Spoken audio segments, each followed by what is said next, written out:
Hello everybody, James Cars FC here. Today I wanted to record a video. Oh, first of all, thanks for clicking on this video. Today I just wanted to talk about one of the reasons why I love the soccer card market, and today specifically we're going to be talking about capitalizing on the grind, talking about a recent experience I just had grinding eBay, and the fruits of the labor that came from that. So without further ado, let's go ahead and get into it today. I'll try and make this a shorter video, but whenever I try to do that, I end up talking for a while, but we'll see if this one changes anything. So, let's start with grinding eBay, buried treasure. So a couple weeks ago, I searched through every single listing on eBay for Ronaldo Mega Cracks on a search filter that I have, and I went ahead and expanded it to worldwide and looked at every Ronaldo Mega Cracks card that had been listed from the US to Spain to Japan, wherever they are in the world. They were covered by this saved search. So most listings are correctly or overpriced, which you would expect, but I did find one very interesting listing that we're going to talk about today, which is the listing you see right here that just reads Ronaldo, Real Madrid, Mundi Chromo, Mega Cracks, Adrenaline for 20 euros with 4 euros shipping to the United States. So the description obviously here is bad. There's no specifics about what cards there are, and this type of listing can easily fall through different saved searches. If you have Ronaldo Mega Cracks with any sort of year or Ronaldo Mega Cracks with any sort of number identifier for the card, this will fall through your saved search because it doesn't use any of those different things. And in addition to that, most people probably don't want to search through photos of binders. So if you're just scrolling through eBay and you see this without this massive highlight that I made here, this probably just looks like junk as you're scrolling through and you see it's $20 for a page of binder cards of Ronaldo, and you just scroll right through. But and you'd be right. About 90% of these cards, or every single one of these cards except one, are complete trash, either by condition or just by the type of card. So these adrenaline cards are pretty much worthless. This one especially, you can see, has a massive crease right there in the upper right-hand corner. And this Mega Cracks card right here has basically no corners at all. They've just been completely bent out of shape. So for the most part, this is a junk binder. But there is one massive key that I've highlighted right here in the binder that the seller and potentially most of the buyers were not aware of in this listing right here. And the funny thing is, this, at least in the pictures, appears to be the best looking card of the bunch amongst all the junk that is also in this binder page. So we'll go a little bit further on this and talk about confirming the possible deal. So these are the two pictures given to be able to make the decision. And then on the right-hand side, we have some comps to go over as well. So these are the pictures you're given in order to make the purchasing decision. This is junk, this is junk, this is complete junk, as you can see by the crease right here. This appears to be in pretty decent shape.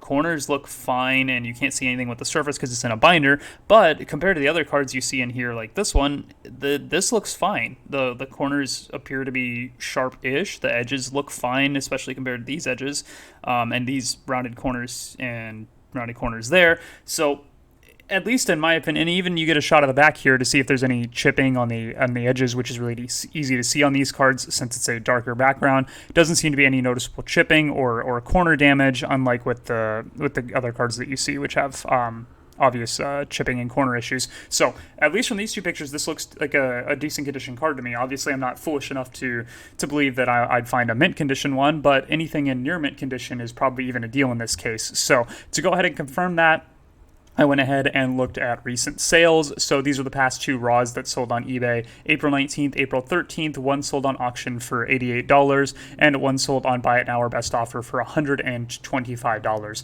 Now, these, looking at the pictures, are probably in better condition than this one is. Not that we have any idea what the condition for this one actually is, considering it's in a binder and our pictures aren't that great, but these ones appear to be in pretty decent shape. So, like, PSA 8-ish condition you would hope for if you were buying for these prices. And so to be able to get one for $25 or so as opposed to paying $88 or $125 seems like a massive deal, even if the condition isn't going to be as good as these two. And then I'm kind of cheating here. I'm using a comp that is up for the day that I'm recording this that shows an SGC7 currently is at $130 or so with 13 hours left. So by the time you see this video, this is probably already sold, and I honestly have no idea what this is going to go for. I would guess 150 or so.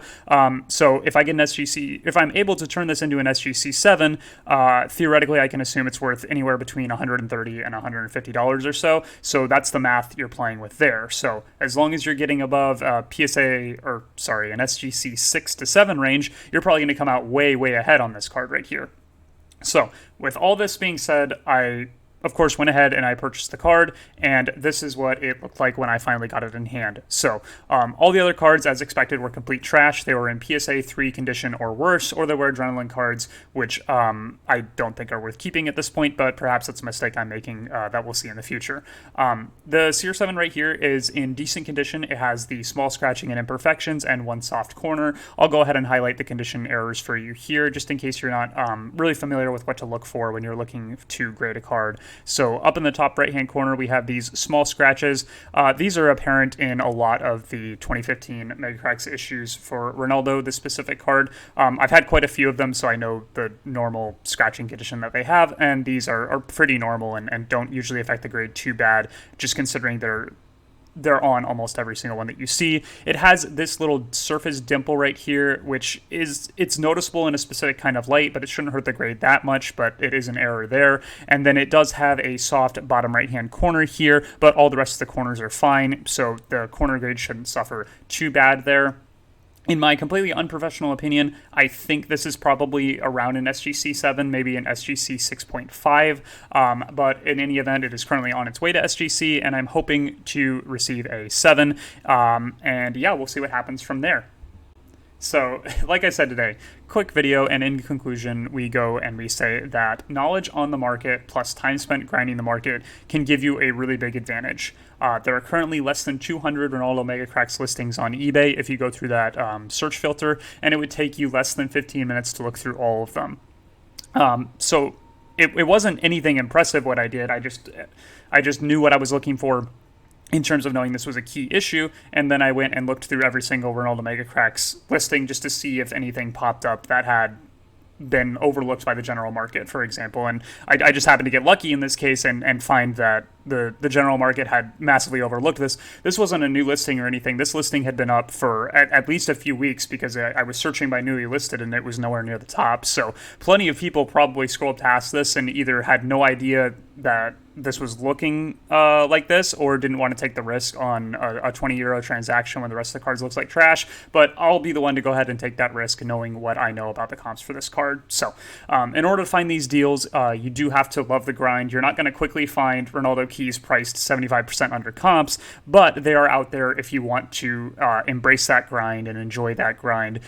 This is just looking at eBay. You can go to your local marketplace, whether that be in Spain or in the Netherlands or wherever you're watching this video from. You have a local marketplace equivalent to eBay, and there are probably deals that are even better there than they are here because the awareness on the market is not as high as it is in the United States. So last point here is, again, I recommend you learn about a player's market, understand their keys, and understand the market price of those keys, and then go enjoy the hunt. I was able to capitalize on this specifically because I know how key this card is for Ronaldo. The seller clearly didn't know that because this was not priced correctly, and most buyers appear to not know that either because this listing was up for at least a couple weeks by the time I scrolled by it. So yeah, you get a big advantage if you understand the keys and the price of those players' keys, and you can take advantage of what you know and put it to work in the market and find these deals and embrace the grind. So yeah, just wanted to share this quick story with you guys. Thank you so much for tuning into this one.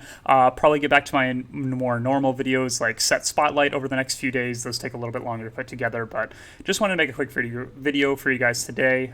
Thanks again for watching. Hit subscribe for some more content. Leave a comment down below if you have anything you want to put in on this video or request for other videos. I always enjoy communicating with you guys in the comments. So thank you so much for watching, and I will see you next time.